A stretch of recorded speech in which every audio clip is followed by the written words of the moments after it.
Salutations. I'm coming to you from Isetti in the meditation room, I think. All right, I'm hanging out with Peter Maxwell Slattery, P-Max, and my new friend, I'm proud to say, John Vivanco. He's also the remote viewer that owns Right Hemispheric Remote Viewing. .com, remoteviewing.com, whatever. Cool. Righthemispheric.com. Cool, wow, there it is. Yeah. Now, this, I want to do a reference back on another video I did that is about the regression I did before I came out to Isetti the second time. And in that video, I distinctively said that there is a device inside of that mountain. All right, a device that is some type of a crystalline, and it is actually scanning soul life memories and producing orbs accordingly that actually alter our perception. So it's orb technology in there also. Now, John has a lot of extra information that is absolutely brilliant concerning this, all right? But I want to make another reference to this book, The Keys of Enoch, all right? The Keys of Enoch, I believe this device, this technology is very much described in here. And the pages that are, again, are pages 183, 219, 215, 216, 299, 341, and 363. Emphasis on pages 215, 216, 219, and 299.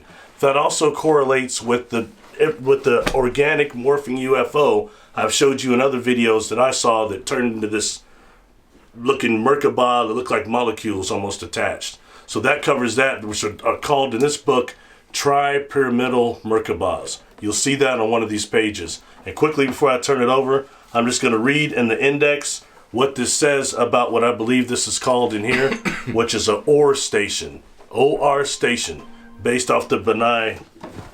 No, I knew something like that was going to happen. I'm sorry.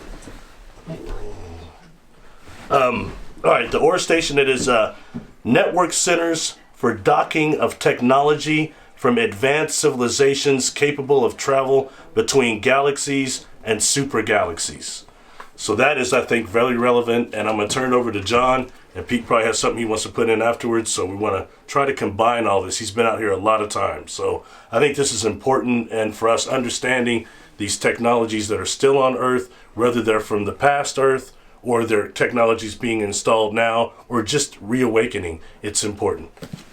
Yeah. I hadn't heard of the OR station, but looking through that book, it's describing, what we've seen. So the way we do it is we use a team. I use a team. I always say we because it's all of us, the whole team, that's right hemispheric. And so the remote viewers are blind. So they never know what they're looking at beforehand, and we follow a very strict methodology to get information. And the thing that we see in this mountain, we see it in other mountains around the world. Inside of these mountains is this huge crystalline structure, and the viewers often describe it as one massive crystal.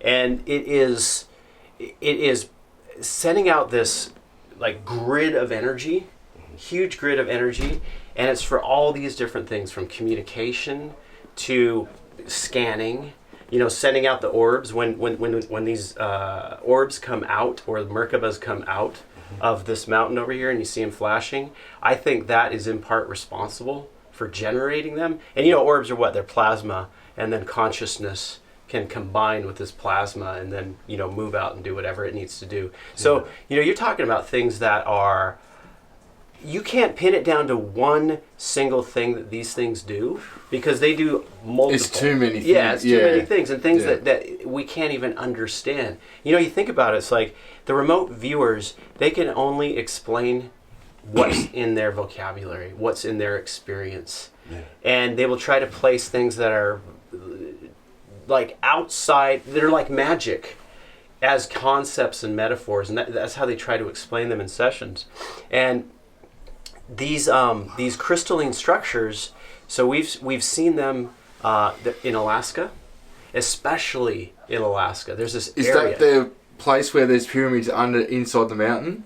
Yeah. It's around I think it's McKinley, Mount Hayes. Mount Hayes. And then when you go north, actually, if you look at Google Maps, they've blurred the area north of that mountain range out. And out in that area is some heavy, heavy energy. So you can't see what's there. But when we remote view what's there, you've got like these massive like energy stations that have been set up by ancient civilizations with this type of technology.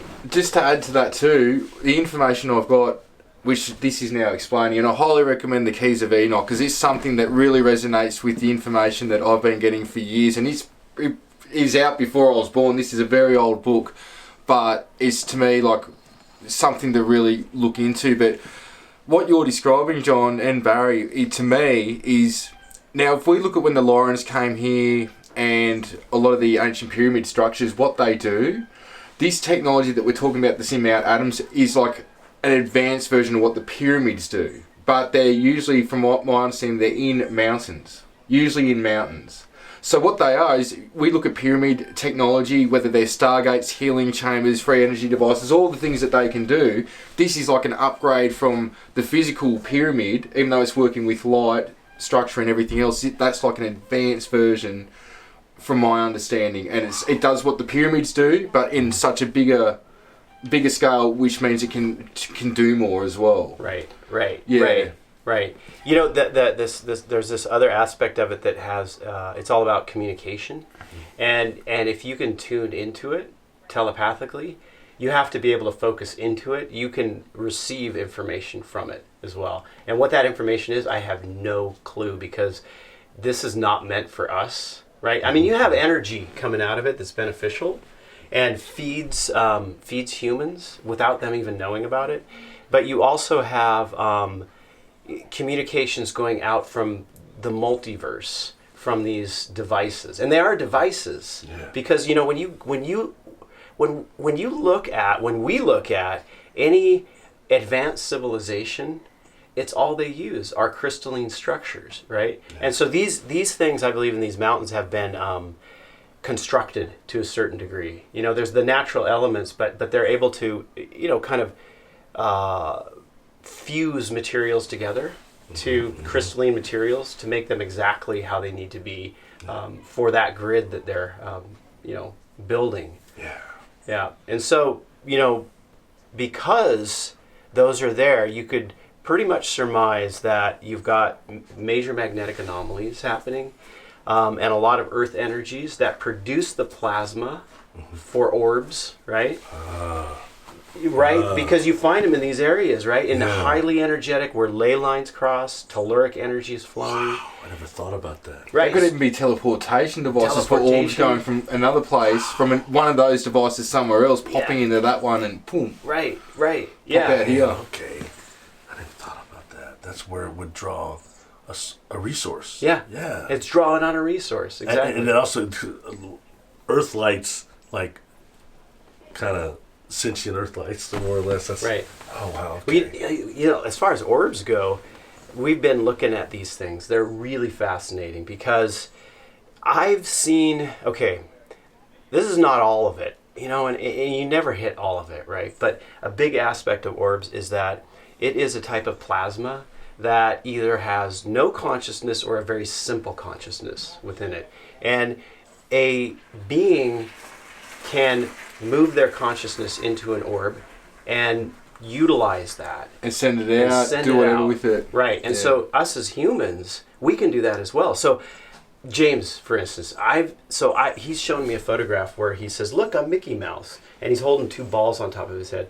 And there's a photograph of two orbs floating right above the balls he's holding on his head.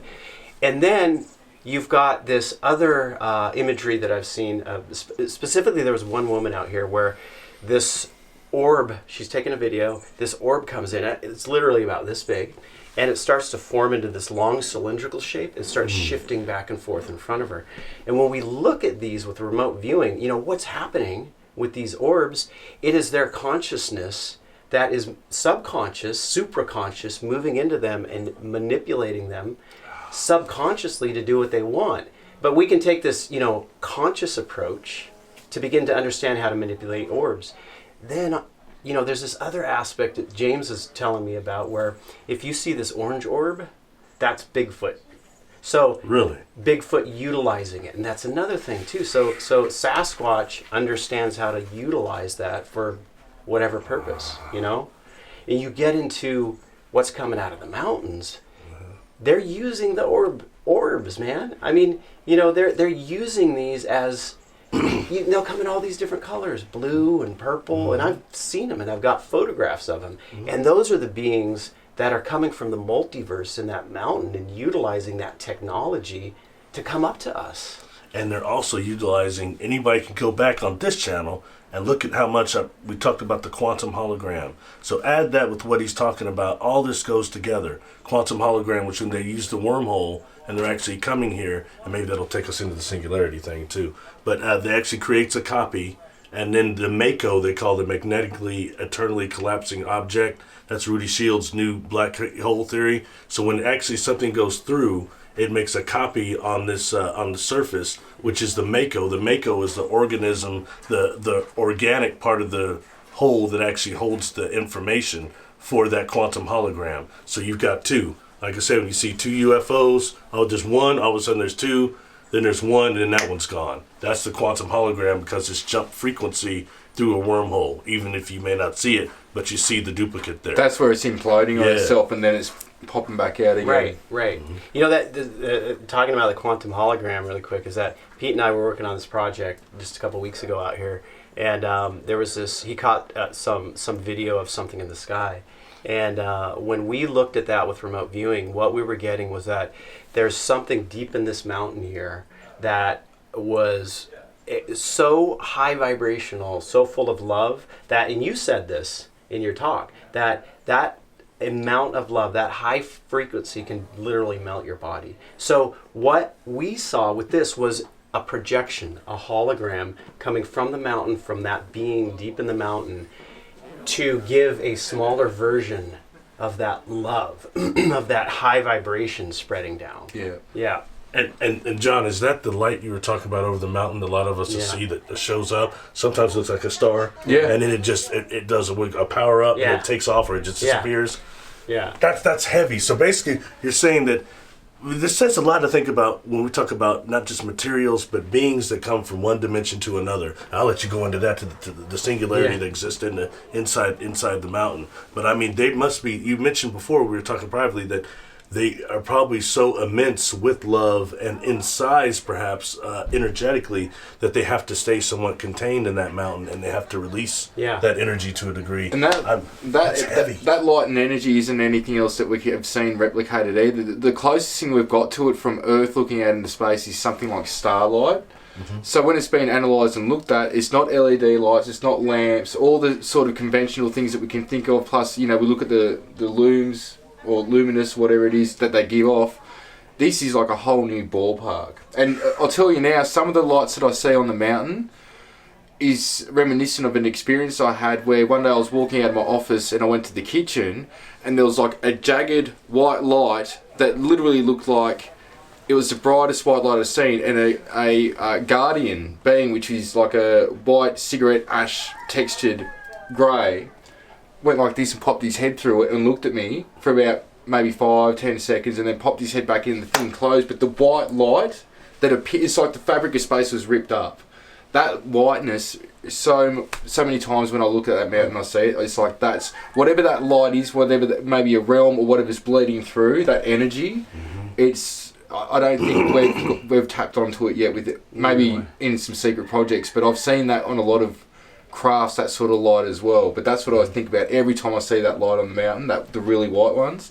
It's the same. We don't know what it is in terms of scientifically when we look at it. It's not LED, it's not lamps, nothing conventional. And to top that off about this device, to add to that, I'm sorry, is, I forgot to mention, 2 years ago I came out here the first night. I've got these binoculars and I'm looking at the mountain at night, and there are two people sitting beside me, and I'm watching these strobe lights underneath that ice that is the pyramid right by the dimensional door. At least in the day it looks like. And it's really white, strobing? The strobe lights, like golden type of white. Yeah. And I mean, I watched this thing, I was telling the people, John and Erica Luke's, but I was like, please tell me when nobody's shining that light, or lasers. Yeah. They were going constantly, nobody.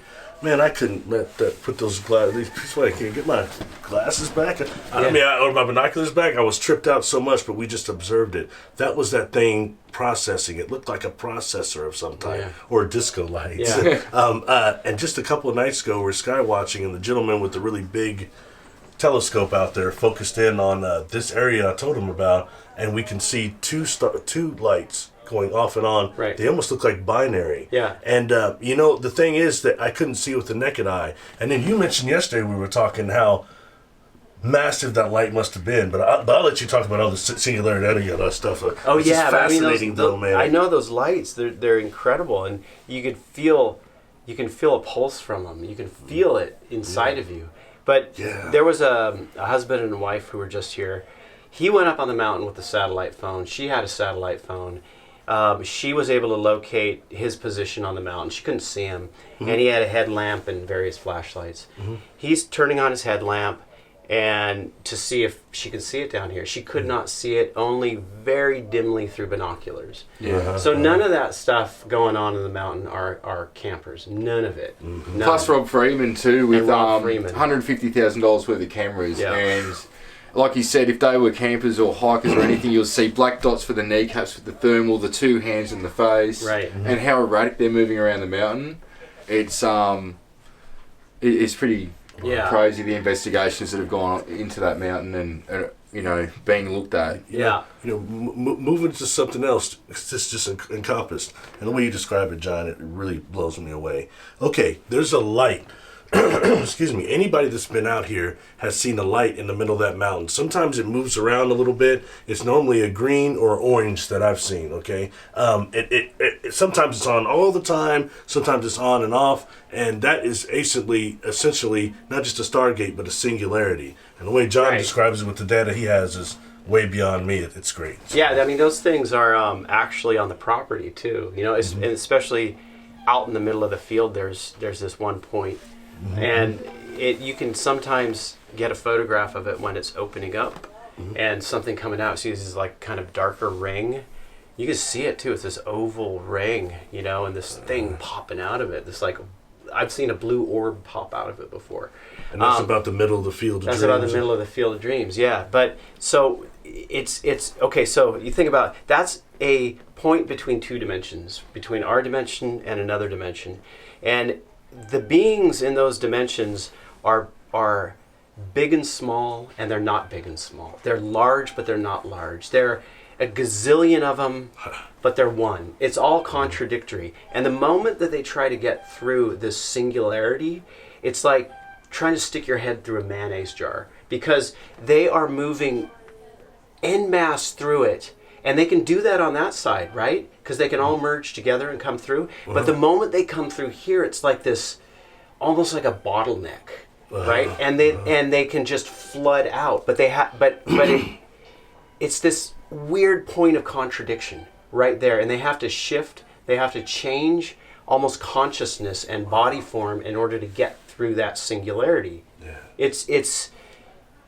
It's how crop circles. We've seen, we've looked at crop circles before, and one of the projects that we did was this one that formed in England, and people had seen these orbs around. It was the same thing. So there was a singularity, right? And there's all these really excited, happy beings as orbs, like trying to squeeze through this hole, and they pop out this hole in these two light forms, and then they begin to affect the so they emerge in a collective consciousness type of form. Yeah.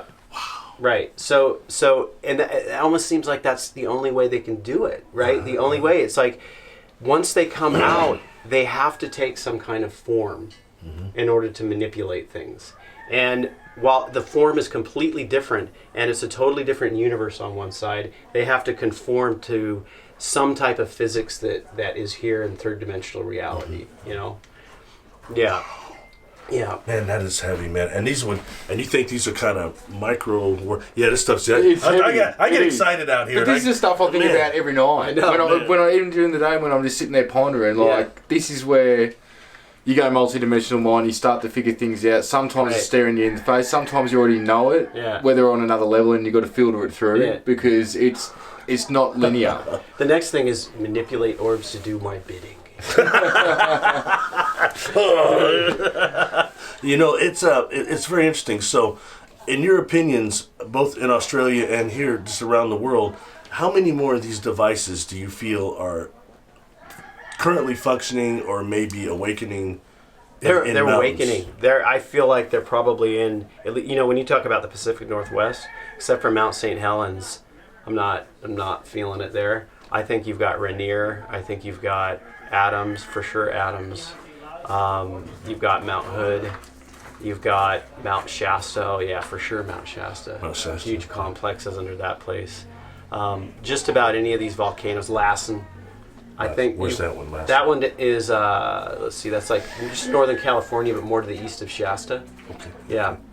Yeah. You said Mount Hayes. Mount Hayes, and you go up into Alaska. Yeah. Mount Cailgash, Cailgash, in well, that's the Tibet. thing. You know, so these are energy centers, man. These are like ancient energy centers. And if a human, you know, like us, if we recognize it, typically military bases will be built on top of these locations. You know, and this, you know, I think I heard somebody saying earlier that James is lucky to have this because there should be a military base here. That's usually what Corey Goods. Yeah, Corey was saying that to us. Yeah, and it's so true. It is so true that they come in, but I think even in Australia, like there's like Mount Warning, I reckon Hotham, Buffalo, Falls Creek, or Bogong, they're like in a row of 3, almost like Orion's Belt. But I reckon around the world, like even Mount Fuji, like, you know, certain ones in South America as well. I think around the world there is this grid that predates the physical pyramid structures that we find. And we've even got pyramid structures in Australia, but I think it predates that, and I think it's almost got to be, it's like almost like a trick switch of when it knows at a certain level of consciousness, or when it sort of builds up, it will feed to the next one, and once that peaks and gets turned on, it's a grid that I feel that it's connected to. And this goes off-world and into a multi-dimensional aspect in other realms as well, that is, you know... That describes this device. I mean, that's exactly what you just said. Well, the thing is, I haven't read that for years. I read it once because I was led to, after a lot of the experiences with Shiji and the Lords of Light and Metatron, a certain amount of things were coming through, and I was sort of referenced to go to that. And it was the same information. Mine's a lot more condensed, not as in depth. But this book is, along with James's, that is sort of the material that I sort of go to look to when, if there's something that needs clarity, or I'll get told to go and look at it, and it just blows me away because it's exactly smacking me in the face what I need to know at the time. But it is in depth and advanced. A lot of people probably just couldn't read this back to back. Probably 95% of people I know just couldn't do it. But what is commonly referred to, or the way that they commonly do it with this book, is they'll just flick through it, open a page, and they'll read that page, and what they need to know is in that at the time.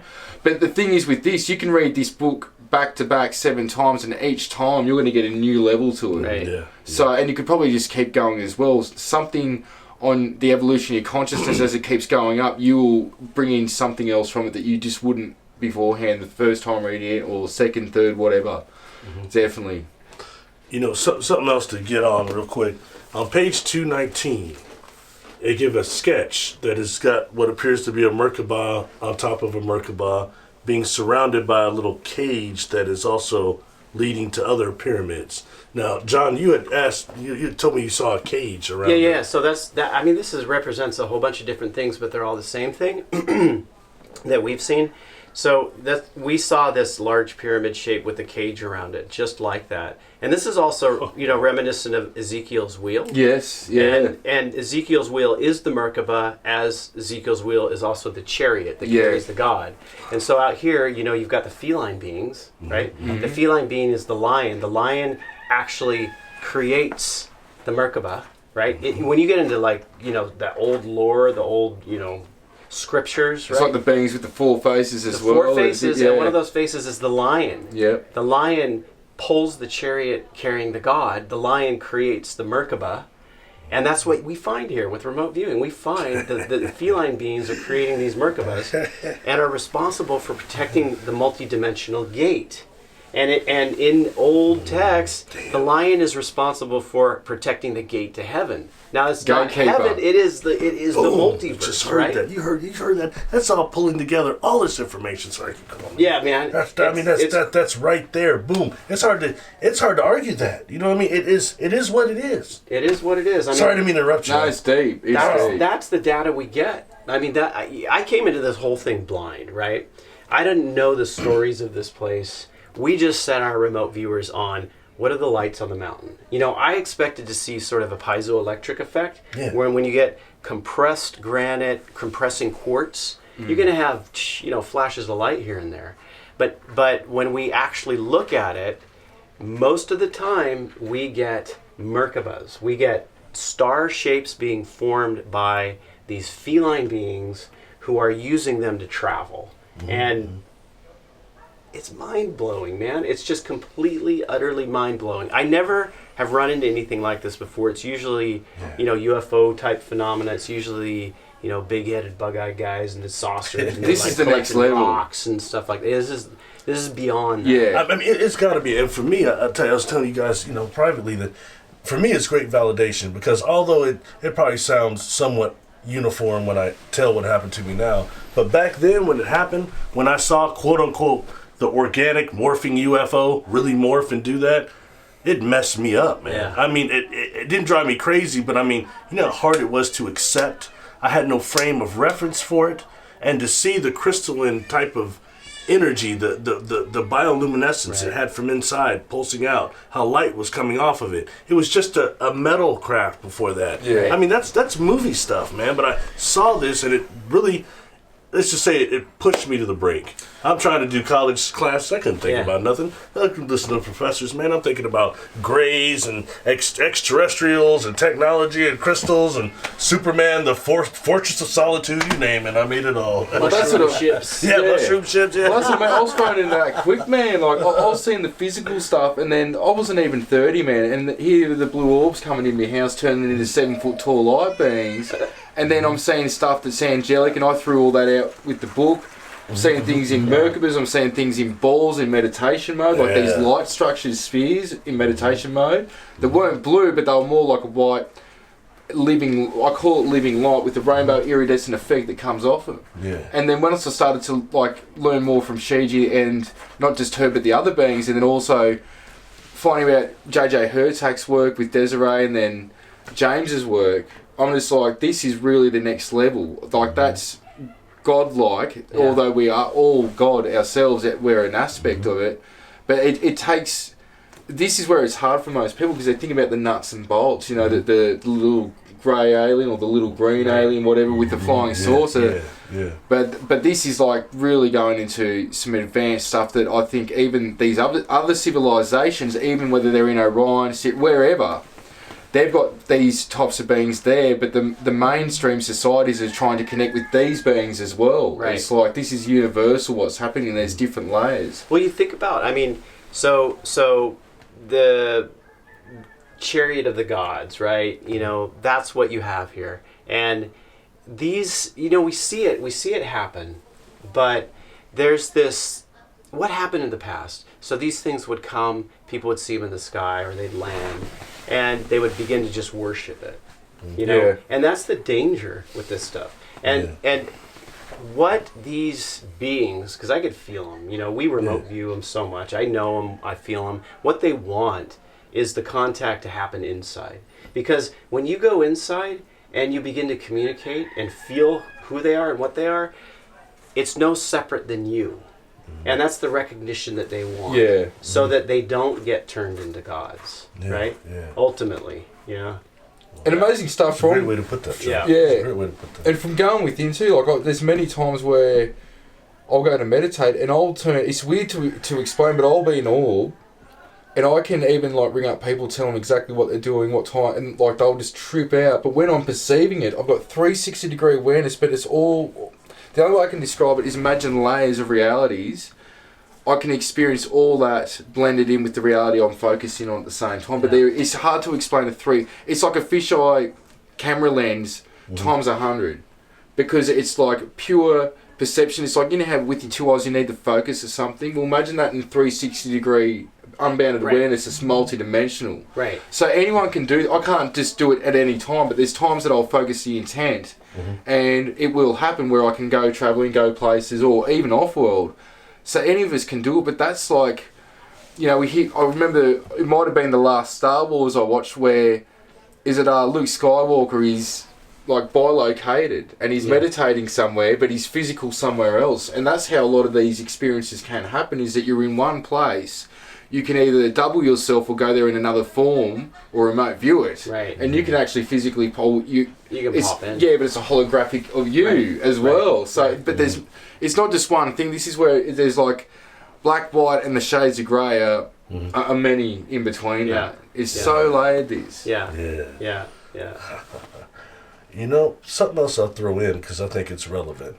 Now, someone on the panel with us just left. That was Corey Good. A lot of controversy surrounding him. But I mentioned in another video we did. Look, I asked so much about him so many times. I hadn't met him too recently, a few days. 4 days. We spent many, many hours talking. I guarantee you he's a contactee. It is what it is. He's got the vibe. You got the vibe. You've got it. You can tell. Got it. Yeah, you can tell when you look a contactor in the eye and shake their hand if that's what they really are or not. And he is. Yeah, and I'll tell you, he's nothing like what I thought. And it's a lot more he's offering information-wise outside of blue avians. I have not personally experienced them. That doesn't mean they don't exist. I haven't experienced reptilians or greys either. But I'll tell you, he's offering a whole lot more information than that. We did a video on black extraterrestrials. He was very up for that. He was really trying to help. You know what I mean? He's interested in trying to help, but I see so much around that's getting drowned. But I know when somebody's giving me crap. I got a real good detector. And we talked for too many hours, and what he was saying was too good. But going back, what I was going to go to, was he actually described a moon situation, what the moon was, and he kept saying that there was a Merkabah type of thing that's running it on the inside, and there's these tunnels going to it that makes this type of processor, some type of microprocessor that is actually cataloging this planet. It was fascinating what he was saying. I mean, stuff like that he should be able to talk about.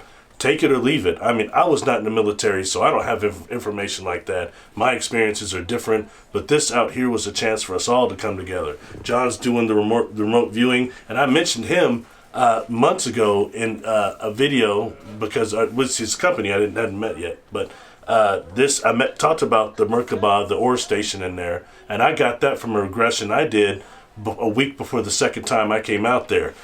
Don't hate on me because I'm telling you, I got blasted perceptually out here the first time I was here. I wasn't coming out the second time without knowing what I was dealing with and what my superconsciousness had recorded. So, I mean, but when he was saying things about that Merkabah inside the moon, I've heard before about how the moon's a machine, and he was even correlating that to the ringing test that they were doing on NASA was doing. Yeah, rung like a bell. Yeah. Right. Yeah. That moon, so we were looking at Mars first, right? So I wanted to make this kind of Lonely Planets Guide to Mars where we mapped out Mars with remote viewing, all of the structures, Yeah. We found a lot of cool stuff. And then we shifted over to the moon, wanted to map the moon. We got warned off that. We were told by somebody that we knew said, nope, you don't touch the moon. You don't go to the moon. And when we were remote viewing the moon, Ingo Swann, who was the godfather of remote viewing, had an experience where he was basically chased off the moon, remote viewing it. Same with me. Same with other remote viewers. Did you see the beings that did it? Yeah. What did they look like, John? These guys. So the guys that I saw. So what happened was, I'm blind, right? And we always work blind. I don't know what I'm viewing, and I'm all of a sudden I bilocated. One thing that weird happens when I view off-planet stuff, I bilocate more than I do on planet, and I swear to you that's got to do with some psychic either noise or grid control structure here on this planet. It's pointed here through the moon and Saturn, AI. And I don't find that when I view other planets. Like, I literally flip onto that planet, And so that's what happened on the moon. So all of a sudden I find myself, I'm sitting there at my desk, doing a remote viewing session, but internally all of a sudden am in this other scene, and next to me is this rock wall, gray rock wall, and there's this airlock door, this octagonal airlock door going into this rock wall. This is a weird place, and I'm looking and I can see the edge of the wall, and I look and I'm like, I'm on the moon. The air is different. Everything's different about it. And so you have limited movement when this happens. So I look towards the center of the crater, and there are these little, they're like caper-like. They're like, you know what a caper looks like? It's like kind of greenish. It's like a little, yeah, you put it in salads. It's, capers. Yeah. Right? Yeah. So they were all green and wrinkly, like capers, with these eyes, like about, that big. Mm-hmm. And they turned their heads towards me, and at that moment I'm like, oh my gosh, they noticed me, so I'm out. I just turn on The Price is Right or something. I'm like, I'm not doing it. Because I don't want those things to follow me back. Yeah, right? yeah, and they can do that. Exactly. They trace you back. Yeah. Yeah. They put a trace on you. Oh, Right, wow. right. So the moon, there are loads of structures on the moon. Loads. The moon is hollow, absolutely hollow. Mm-hmm. It's used, just what Corey was saying, what we've seen, same thing. It's used to record everything here. When you got a full moon out, people love the full moon. I stay inside. I hide. I'm not into it. We know that's lunatics. The moon is why we have the titles, the waves. Well, we'll just have microbacteria life on the surface and 700-mile-an-hour winds. But the other flip side to that is when they were doing the Apollo missions, they were putting seismographs down, and after they put enough down, they were basically able to get a CAT scan of the moon, which they could see that there was geometric arc-shaped objects directly 1,000 miles underneath the moon's surface, basically in the middle. Oh, really? Yeah, this is NASA's own data, but to top it off is when they tried to get core samples in, how you hammer the tubes in, they were smashing it like anything, and they couldn't get that far in, but with what they could do when they were tested. Now, mainly on the surface is helium-3, which if we were able to contain it in a reactor, which I was thinking maybe a type of liquid mercury thing, a teaspoon of that's enough to run Earth's energy for 1 day. Wow. That's how powerful it is, but we apparently don't know a way to contain it. But what was trippy was in that core sample, they proved without any doubt that the sun had been exposed to a different star, meaning a different sun, because underneath the surface going down, that's what the information provided was the conclusion of that this object had to have been brought here from somewhere else, which the moon in the place where it is away from the Earth and with the sun creates hyperdimensional space, like physics. It goes into hyperdimensions on basically life being able to exist here. The tides, the timing of the sun and the moon with the eclipse, everything it's been done very precise. And I think there's been manipulation. Of course, the Pleiades are involved. Of course, there was reptilian control for a while. But the moon is very fascinating. It doesn't spin like every other object. It's just really weird. Yeah. Kind of locked in. Yeah. Wow. I tell you what, before we get out of here, though, one more thing, John, because I got you here. This is unique for me. I'm across the United States, so this is exciting for me. We talked earlier about Chupacabra, man. You looked at Chupacabra. Yeah. Chupacabra. Yeah. Well, Bat Squatch. Bat Squatch. You want to talk about Bat Squatch? Go ahead. That's very last, though. Yeah. I can't believe you did like the Bat Squatch. Sorry, joke about Bigfoot that might be like bats have bat hands. Anyway, we'll talk about that later. Chupacabra. You guys gonna make me look like an idiot. Man, you know what's so funny? It's like, so I say Bat Squatch is real, right? And people go, nah, they start laughing. They're like, what the heck? And I go, no, it's just an iteration of Mothman. And then they're all like, oh, okay. When Pete said, I'm seeing a huge Sasquatch with bat hands, I'm not seeing the Mothman. You gave me a good one on that. Sorry, anyway. Back to Chupacabra. Chupacabra. So, we were asked to look at a place that these guys could film the Chupacabra. It was for a television show. And, I was like, I don't think that's a real thing. But, we tasked the viewers. I work on it as well. And our data comes back and, they're describing this real being. And one of the aspects of this being, so everything about it was akin to what people have described, right? But one of the craziest aspects about it, and this one viewer was describing, was when the mother gives birth, the Chupacabra, the baby has to run as fast as it can because the mother's going after it to eat it. Oh, really? Yeah. Yeah, right. And so then we're like, oh, this is crazy. This stuff's real. So then we look at where it came from. So we have an event where there's a hurricane. There's a secret genetic testing lab. And this is in Puerto Rico, where they do a lot of black projects in the jungle. And it damages part of it, and some of them get out.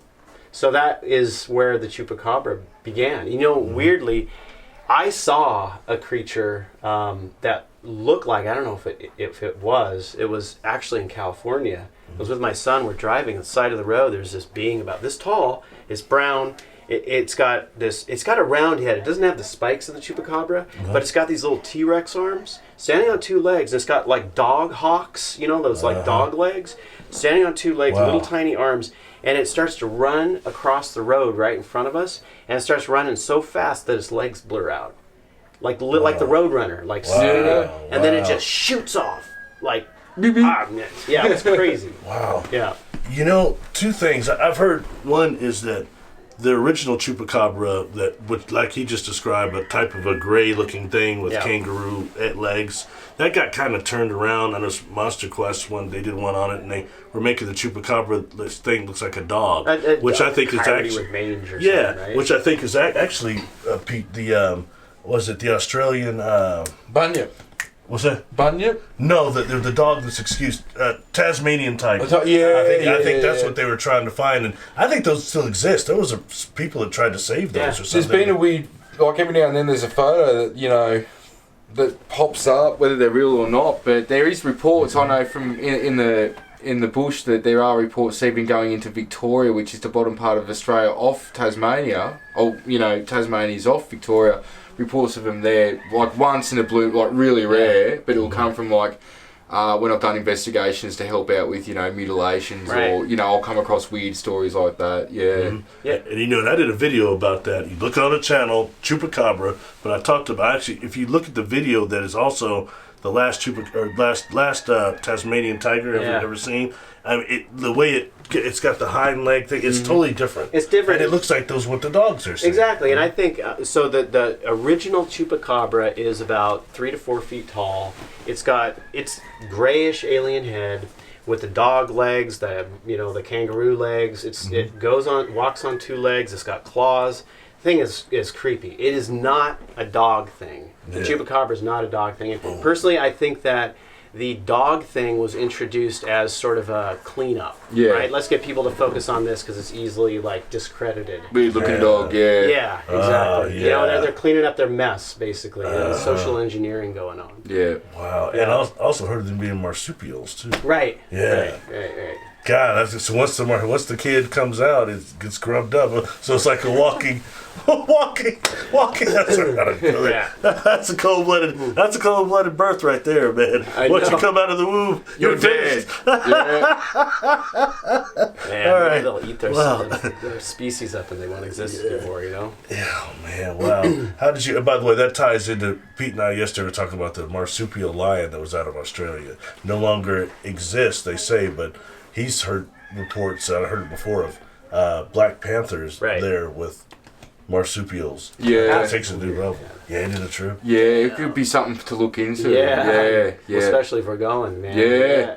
I want to go there and do that. Check it out. Yeah. Man, you guys have anything else you want to add on, or anything else to touch on? Maybe we didn't hit. No, just keep doing what you're doing, Barry. Oh, thanks. You too, John. You guys are getting out. It was really good to see you guys, especially to meet you. Yeah, man. I mean, we got every now and again. I get in these talks. It always seems to happen out here. You blew me away. We took a couple hours yesterday and blew me away. Yeah. Our talks blew me away. Talking to Corey Good, we talked 5 or 6 hours, I think. He blew me away, too. It's just really good, but it's good to see the community come together. There's a lot of people talking it, but it's happened out here. It is happening, and it's real. You've seen it. There's evidence of it. We got videos or whatever. It's cool. I mean, from every different aspect. John also teaches workshops out here that is remote viewing.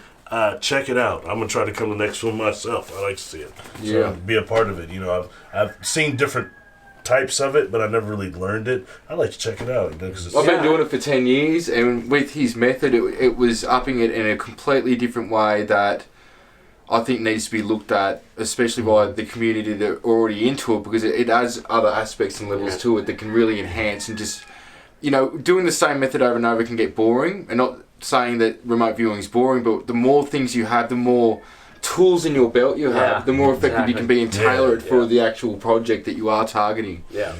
If you can be a Jedi, you can have a couple of lightsabers. And if you're the only melanin dominant one, you get a purple one. All right, thanks, John. Thank you, Pete. No, and everybody, please put a like on the video, share it. I was just told that I've been shadow boxed or something, and that's why my videos no longer come up. Shadow ban. I never heard that one. I said, well, you're saying the wrong words. Spiritual stuff, paranormal stuff. Oh, come on, man. Why is it so difficult to get the information out? That's all it is for those that want to evolve their own consciousness. Yeah. That's it. This place is in trouble. We need to do that and let this shift of consciousness happen before a natural cataclysm does. Yeah. You know what I mean? 100%, man. Yeah. Anyway, thanks, guys. No worries, brother. Thanks, everybody. Man. Please subscribe, put a like on it. Check out both their work. Peter Maxwell, Slattery. John, last name? Vivanco. Thank you. I didn't even know how to pronounce it, so it's cool. Hey, thank you, everybody. Peace.